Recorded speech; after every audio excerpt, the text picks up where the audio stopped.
Hello and welcome to the Solve Network. My name is Shane Borza and I'll be your host. Along with my co-founder Benjamin Goss, we'd like to welcome you. Our mission is to provide solutions and create a network of experts for you to learn from. Now this show is a little different than most podcasts as it is actually a live call held twice a month. If you can, please join us on the first and third Thursday of each month so you can get your questions answered live and direct from the experts themselves. If you're an expert, please contact me at shaneborza.com so you can be a part of the network. And now, here's our show. Today on the Solve Network, we have a bonus episode with business coach Hailey Rowe.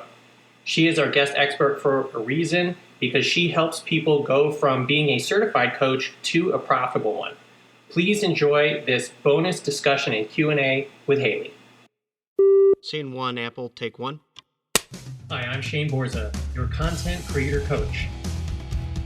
I have 2 books on filmmaking, Film Notes, where you learn to write, direct, and produce, and the Film Notes Workbook, where you can learn checklists and paperwork to streamline creating your content. Available at shaneborza.com. I also have filmmaker resources like the Paperwork Bundle with over 300 documents, the Sound Effects Bundle with almost 3,000 files, and the Music Bundle featuring 900 tracks of all genres. Want to build your professional credits? Become an associate producer and get listed on IMDb. Let me help you get your art out into the world. Scene one, Apple, take one. You mentioned that you have your Facebook groups and you have a range of prices and you have a number of offerings. So how are you balancing the different aspects of your business? I'm sure a lot of people on the call or listening are, they might have their primary job and then they have coaching or something like as a side hustle, or they may have multiple things that they're offering. So as an example, Ben and I are doing the Solve Network. We're also writing a book. I'm also an indie filmmaker. I'm also a coach. So trying to kind of balance, wanting to have everything have its time and everything have its focus is something that is sometimes a challenge. And so I think that can be applicable to most people in the macro, like how do you balance family time with work time, for instance, but then specifically for if you have a practice and you have like 3 different offerings. So for instance, if you have health and wellness as that you're coaching clients for, and then you're also running this coaching for coaches, and then you're also running. So, you know what I mean? So I think both are really important to speak about. Would you be able to do that? Totally. So yes, I still have a few local in-home personal training clients. And so I do Instagram stories for a few realtors locally. So it is weird because you don't have to play. There's no rules. Like you can, if you feel you can help somebody, and I've been health coaching since 2010, and if the right people or you really like someone or whatever. So it is interesting because you're constantly having switching costs, or transition times, which I'm sure for Shane, it's way more intense than it would be for me going from coaching a personal training client to a business coaching client.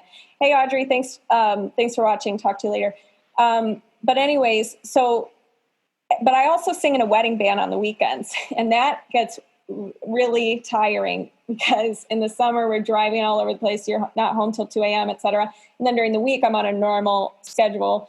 So I get that. And also I have a lot of clients who work full time and now they want to start their coaching business. And they literally do not have the option to do certain things. And we have to say, well, if you only have X amount of time, do your reach outs or do your whatever is the most important at the time. Like we need to figure out what your actual program is or whatever. So my suggestion would be your question is how to balance and juggle it all. I do think you can have it all, but not all at once. It's something that I have to remind myself sometimes. So pick the top thing, the biggest dream, the biggest focus. So if it's your book right now, and you're going to give yourself permission to kind of bomb some other areas at this time, do it. Because we can't, if we try to do it all, our brains get nothing gets done very well. So yeah, and see what I also outsource things, which I could talk about, but I don't know if that's what your audience is interested in. But the other thing I would do is read the book. What's it called? It's by John Acuff. It's called Finish. And he talks about how you have to be okay sometimes with B+ work, and done is better than perfect, and taking messy action. It's a really, really good book for people who just are perfectionists or don't have a lot of time and they're spending too much time on analysis paralysis. The other thing that I would say is every week, like I said, I write down my basics, which are like, okay, right now, currently, one of my basics is going live on my Facebook page a lot more often because I'm trying to understand my insights if I was ever going to do an ad. So that's one of my basics. Then I have my personal connections with people. I have, my health stuff, so work out or move or whatever. So I have my little list of basics. I try to make sure I do those first and then everything else. But so pick your basics, keep them separate, have a little checkbox by them so you stay consistent. You can look back at how consistent you actually are and allow the rest to be the 20%, for example.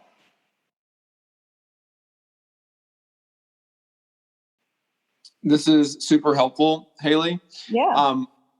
Wondering what you recommend, and maybe this was on one of the slides that I missed at the start, is for people who have like basically no following on their Facebook page or Instagram, where do you recommend people spend their time? Like, what do you think is the most valuable for people that are kind of starting from relatively zero on the social scale? Yeah, that's a very good question. It depends on, so for example, if your ideal client was, it depends on your ideal client. So if they hang out more on Facebook, you think, and you feel that then I would say focus on Facebook. If you think that they're more Instagram savvy, then do that. But ideally, you'd have both, and you could just repurpose the content from both. As far as how to start growing them, I would, if you don't already have, whoever you already have anywhere in your email list, from your coaching colleagues, if they know anyone, because each coach has a different niche too. So if they happen to know somebody who might benefit from your type of coaching, that's a good thing. Just get whoever you can first, and then you can start to do the things like get into Facebook communities where your ideal client hangs out. Look up hashtags on Instagram, for example, on the search page, and start liking and engaging with other people on Instagram and following them because they seem like an ideal client. They seem like they'd like your tips. They have common interests, and then maybe they follow you back. You could technically, if you wanted to, do some kind of incentive or giveaway or team up with other people who have a small following, but both of you guys could help each other out. Some kind of collaboration there. Also getting involved in other places is the best way to connect with people and have yours. And even in some of those Facebook networking groups, they have days where they're like, share your Facebook page and people will follow. Now, if you're like, well, aren't those just other entrepreneurs? Yeah, sometimes, but sometimes you can connect with them, see if they know anyone, that kind of thing. Yeah, that's helpful. And I guess the one thing is sometimes there are like Facebook or Instagram takeovers like for a week, right? So maybe that would be I think I'm going to target LinkedIn primarily. That's amazing. And that'll probably mean sharing industry related articles and of other people and of my own. Yeah. Well, in LinkedIn, you can actually have a group on LinkedIn. So much easier because I don't know why. I think it's just because people are there to connect, or I don't know, but it is my group on LinkedIn started like, I don't know, not very long ago, maybe 5 weeks ago. And it gets like 14. Now I have somebody I'm working with who I would like to, if you ever want to get help on LinkedIn, there's a great guy who's been really helping me. But it's been growing like 14 requests a day. And it's way easier than Facebook. First, by just people are fast to do things on LinkedIn for some reason. So I would say that's a very good idea. And if you can start a group on LinkedIn, that might be cool. It's not as poppin' as Facebook groups. Like Facebook groups are very active and engaged, but it's very easy to get people in the door in your LinkedIn group. And then you can connect to Facebook or wherever you want to hang out. Yeah, that makes sense. And I suppose theoretically I could be like, okay, LinkedIn is for Mondays, Facebook is for Wednesdays, Instagram is for Friday or whatever. Yeah, you could do that, or you could have one post and just share it everywhere. You could also use something like Hootsuite, which allows you to post on multiple platforms and schedule them. However, Hootsuite, when it comes to the apps themselves, the algorithms don't like when you use a separate tool to schedule posts for you. It doesn't get as much attention on the news feeds because they like when you post directly in their actual platform. But yeah, those are some ways you can get it all done without having to take a ton of time. But also, James, I would focus on 1 to 2 platforms for like 3 to 6 months, just to not over like make it your focus instead of trying to be everywhere. Yeah, that's helpful. Thank you. Mm-hmm. So I'm going to jump in again and kind of shift the conversation a little bit. We have had a mastermind group since last spring. And one of the things that we talked about when we first started was podcasting. And since you have a podcast yourself, I'd like to get your thoughts on a couple things. One of our friends who's not on the call tonight, but has been consistently active throughout the year, he and his wife had a podcast, and he is very interested in using podcasting specifically to not only get their message out there, but to help kind of brand them on, a larger scale than just using social media platforms, things like that. For instance, they talked about, using sponsors and advertising and being a reciprocal guest. If they get someone on their podcast, they become a guest on the other person's podcast, or, things like that. And they were the only one in our group that had any kind of podcasting experience or aspirations. But I was recently a guest on a podcast for the first time, which was actually really thrilling. And I sent it out and I had a lot of people respond. But it's still not really anything that I know anything about. And so I'm just curious why you got into podcasting and what your experience has been in mixing the podcasting in with what you're already doing. Yeah. Well, first of all, congrats. That's awesome. And I actually think I saw that email go out I downloaded it. I got to listen to it, your podcast interview. And you're more than welcome to be on mine too. But anyways, so I just love podcasts. That is what I consume the most out of all the platforms. So that was just always a little dream of mine, but also from a practical perspective, it is so great for a few reasons. One, it gets you posting on your website every week if you want to improve your SEO, if that's how often you do your podcast episodes, for example. I found out today that, and I haven't done any paid like SEO stuff. I've been doing my podcast since 2017, maybe. But when I search business coach for health coaches, because that's my primary niche, I come up on the first page, which is shocking to me. But I think it's because I've been consistent with the podcast every week. So it helps your SEO. That's one thing. If you put show notes in there, it is a long-term strategy. So for example, I had my podcast out and it was very inconsistent in the beginning. I'll be really honest. It was not what I would recommend anybody who starts a podcast, but it took me about a little over a year to get a first client inquiry from it. I got a lot of group members. I got a lot of people connecting on my social media, but to actually have like a client person from it took a long time. So I would define podcasting as a long-term strategy, but it's passive because that person just came to me versus, anywhere else. So that's the second thing. The third thing is when you have guests on your podcast every week, it's a killer, A, relationship builder, and B, they share it with their audience and you share it with yours. So it's more reach. 2 is better than 1. So that's a huge reason why I like to do it. And also it allows me to talk to people who I always have wanted to talk to and share it with others. So it gets me in the practice of being consistently learning about my field and, getting it in the schedule. So. And for those of you who don't know, can you direct people to your podcast? Yeah, it's called Health Coach Nation. I'll put I have a ton of links that are just like, in case we needed them, that I have it here.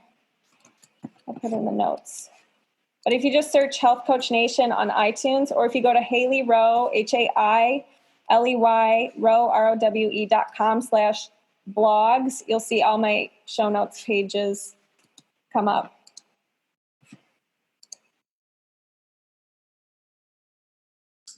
So while you're typing that, Ben was just saying that he had a couple questions. So Ben, why don't you go ahead and jump in? Sorry, you were just in the flow and I just stopped, so I didn't want to interrupt your flow there. I thought you were making some good points there. So obviously Shane and I are working on the Solve Network, which is kind of like right now we're serving more coaches than anybody else right now, only because that's Shane's, I don't want to say primary circle, but that's his most active circle of influence or whatever. And then I know a lot of professionals that, sell on a B2B or B2C level, but even the B2B is kind of like one of my friends is a Facebook marketer. We've had her on. I've got another friend who's a LinkedIn specialist. He was on. So, Shane and I are kind of like, we both have individual coaching and consulting that we do. Like Shane's more the fitness, mental awareness, emotionally stable kind of coach, for lack of a better way to put it. I'm more the business, executive leadership, sales coach. Like I can write a sales script. I can help somebody with their verbiage. I can help somebody understand, how do you reframe, reposition, loop back into the close and ask again. I can talk about how you adjust your offer without commoditizing yourself. So, sometimes I feel like mine's a little bit more technical. Mm-hmm. There's certainly a mental aspect to it, but I was wondering if you could answer a couple of questions because, my biggest issue is having time. Like I don't have hours and hours to sit on LinkedIn and send out manual invitations. I don't have my wife, I don't want to say she lives on Facebook, but she's on Facebook a lot. I'll look at my Facebook and I got to reply to a bunch of her stuff. Otherwise I appear inattentive. And then I also say, hey, you need to tag me because for some reason your stuff doesn't always come up in my feed. So don't be mad at me. So she's like, all you got to do is look at my page. I'm like, yes. Okay. Well, I'm just not that great. So anyway, I'm busy trying to make money. Right. Yeah. So my questions, I've got 3 questions for you. And you can answer them in whatever order you see fit. That way I can just ask my questions, then I can mute myself because I've probably got a little background noise. I don't know how much is coming through. So I tried to disconnect from my truck, but when I disconnected from my truck, the speaker turned off and I couldn't hear anything. So I have to stay connected. Anyway, so my first question is automated marketing. Are you using funnels? You like funnels? Funnels are expensive. You don't like them at all. I know that there's a lot of stuff that you can do on different social media platforms, so it's not necessary, but I'm wondering if you see that as an enhancement or, maybe that's a level 2 or a level 3 for a coach. Because from my perspective, it seems like if you're going to do that, you need to be able to have $300 to $400 a month to safely invest and not feel, crunched, if you will. My second question is, what's your perspective of, and we'll just talk about it generically. You can talk about it as it applies to your coaching practice specifically, but what are your thoughts on men coaching women versus women coaching men? You know, basically, let's say across gender lines as opposed to gender aligned, for lack of a better way to put it. I mean, I see pros and cons to both sides. So I'm just curious as to your perspective as to what you see there, why somebody would choose somebody that's opposite gender versus the same. Mm-hmm. And then my last question is, you know, to get you to promote yourself a little bit more, you know, why does somebody pick Hailey Rowe over somebody else like, I don't know, Mary Smith or something, or Mari, whatever she goes by? I'm just throwing her out as a for instance. I think she's a Twitter genius or something. I don't remember. Anyway, I just threw her out there because Amy Porterfield, she's another coach to coaches that I've heard of. She's got some of those, you know, free webinars on the 5 things you need in your webinar to be good. And, you know, a lot of those things are like the same. But so anyway, why you versus somebody else? So I don't know. Does all those questions make sense? If you want, if you need me to do, I can repeat them, but that's what I was looking to hear from you. Awesome questions. So for the funnels, I'll go with that one first. I do think email marketing, first of all, social media we cannot ever depend on, because I just heard from somebody today that she had a Facebook group of 2,900 people or something, and overnight Facebook, it was about health and wellness, and I think Facebook's putting rules about what you can talk, like hiding stuff about health, or there's some weird stuff going on with what Facebook allows these days or something. Closed down the entire group, lost every person. So email is the best way to capture your audience. And you should absolutely have, even if you can't afford a full funnel right now or a full beautiful CRM system that captures all your emails and could do landing pages and could be the best, you know, host your courses and be a one-stop shop, at least set up a free email account for now. MailChimp, or there's Mail, I can't remember the name of, it's another name similar to that, but there's free ones you can use in the meantime if you're a new coach and you can't afford it yet, that you should absolutely have a simple landing page and get emails. Even if they get one email, that's a welcome email, and then you follow up with them from there until you have a funnel. But yes, absolutely gather emails. And when people request to join my group, I say, in order to get your free gift, which is, I mean, I have many, but my free niche marketing training and 5-star Instagram bio checklist, what's your email? And then they go they get my gift. So yes, funnels, I am working on those. I think that it's more for if you have courses that are low. If you have a high ticket option, you can use a funnel to invite people to book a call with you. And that's a great way to use your funnel. But funnels are better, in my opinion, for if you have a lower ticket offer, a course, you want to keep nurturing. It's great to nurture people as well, just like any other social media platform. But the funnels that I've been doing, like, for example, I have a sales course. I've put together a funnel for that. It starts with my free sales journal, and it goes from there. So I am a fan of it. I just think if you're a new coach, the main thing you should be focusing on is getting the emails and just nurturing them every week and driving them to wherever you're hanging out, doing your Facebook Lives or whatever, and inviting them to a free strategy call before you can fully develop a funnel, and start there. But when you are ready to do a funnel, I have templates for that in my program about what email you should do what in. When is it too early to sell? Value emails versus sales emails, how to write those. But I think it can be very easy because you can model successful people's funnels if you really wanted to. So I hope that answers your question. Okay. And then the second thing is, your question was about gender. So I have never had a problem. I find, in the beginning of my coaching business, actually more of my clients were men.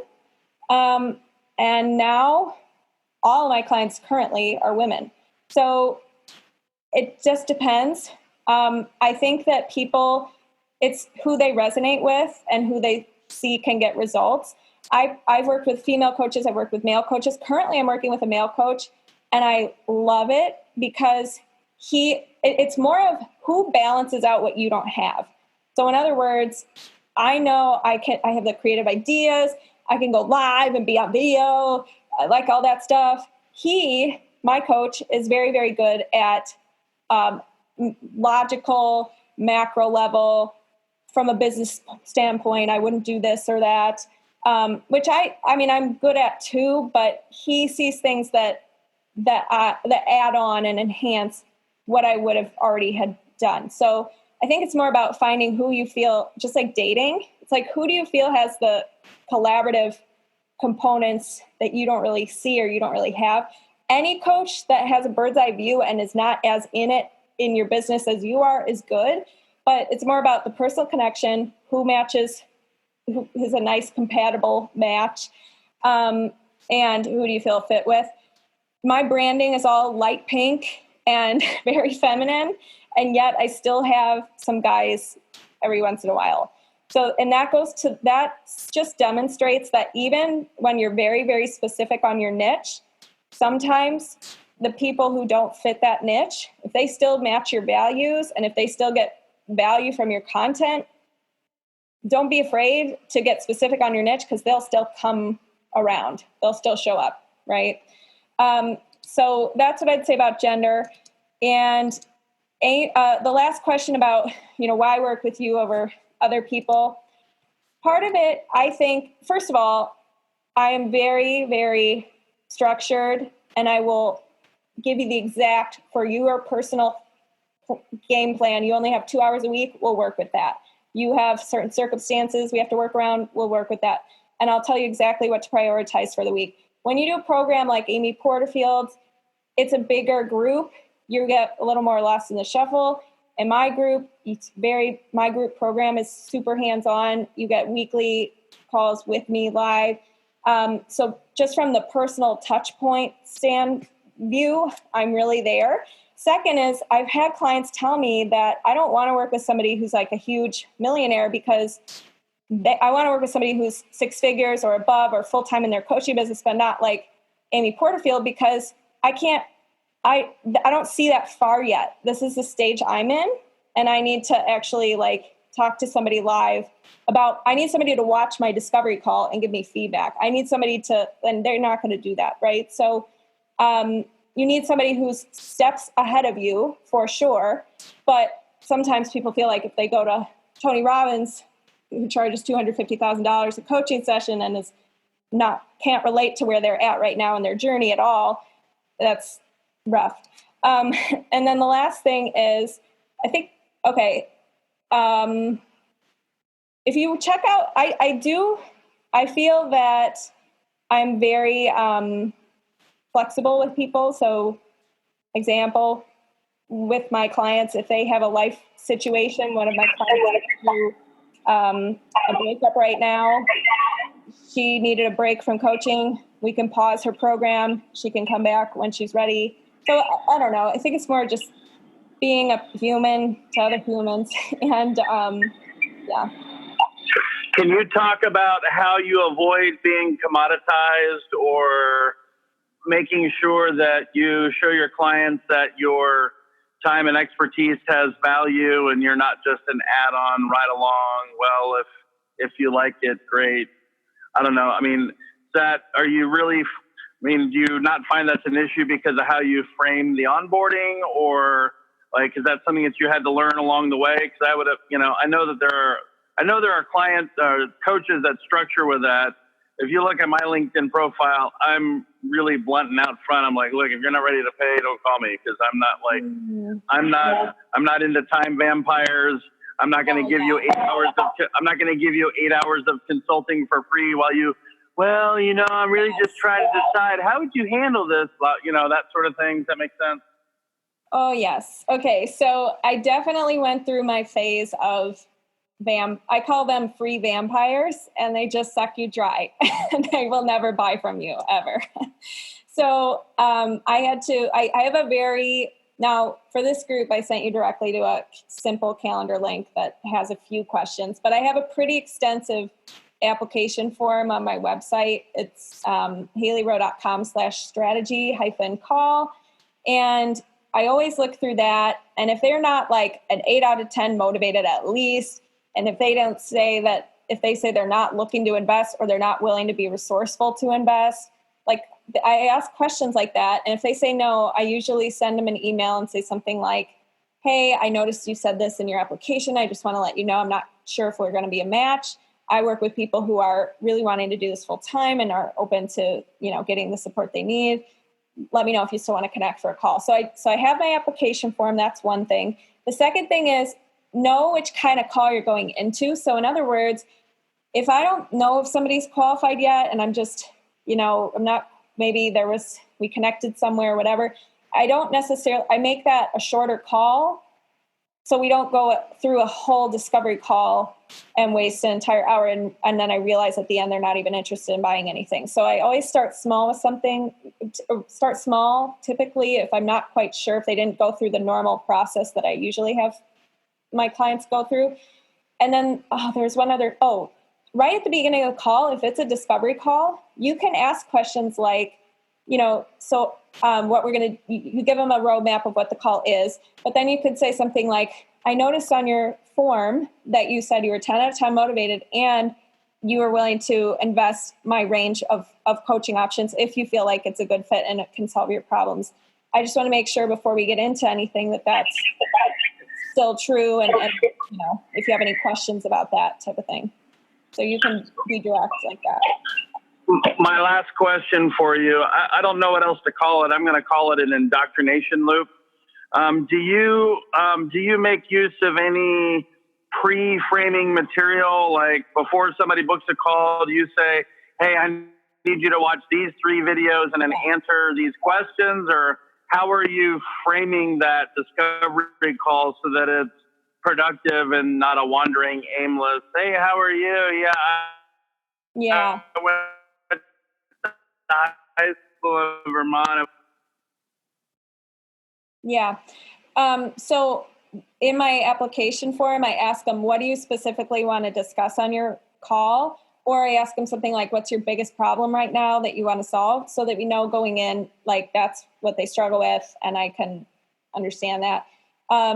The other thing I do is send that email when their application form comes in. I say, hey, I looked at your application form. I think we might be a fit to work together. I'd love to connect with you.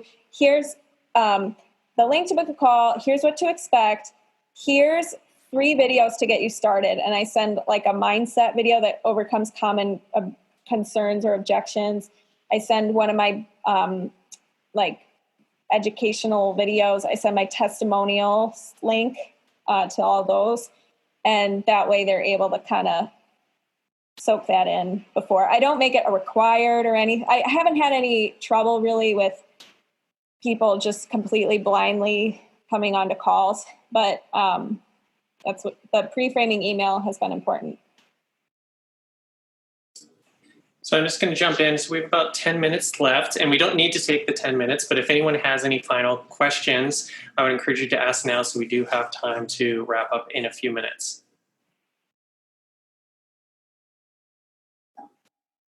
Hey, it sounds like Hailey was making an offer or alluding to an offer earlier, so I would ask Hailey to share her offer. Yeah.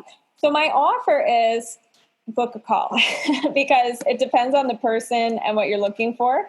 But what I do offer is private coaching, 6-month package. And then I also have a group program that's 3 months. And in my programs, here's the typical structure of it. But obviously, if you're doing one-on-one coaching, we're able to personalize it a little more. Typically, my pillars or what we go through are, who is your ideal client? How do we actually find them? Doing market research so that if you've made a coaching offer and it's not selling yet, or you don't have an offer at all, we do research and I tell you how, we go over how to find those people and what to ask them and how it works. But basically, we want to make sure that if you're going to put something out, it's actually going to sell, and people what their concerns are, what they pay for, what keeps them up at night, et cetera. Your ideal client specifically. Then we move into talking about your offer and creating what kind of offer you want to do, or 2 offers, however many offers you want to have. I typically recommend my clients start with 2, and I typically recommend they start with one-on-one high-ticket coaching.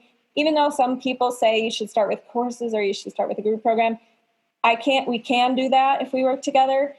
Typically, though, I find the easiest path and the way that you start to gather your group program materials and how you do it is by starting with private coaching and having people go through your program. Then we go, so how to create a sellable offer. We talk about your sales process, how to have discovery calls. I give you templates for everything throughout my program. So everything's super guided, and like you'll have your elevator pitch and your unique value statement and how to lead a discovery call and how to overcome common objections, et cetera. So how to have your sales program going. And then we talk about marketing, obviously. So social media marketing, local marketing, how to create content that's not just inspirational, but actually drives action. Email marketing.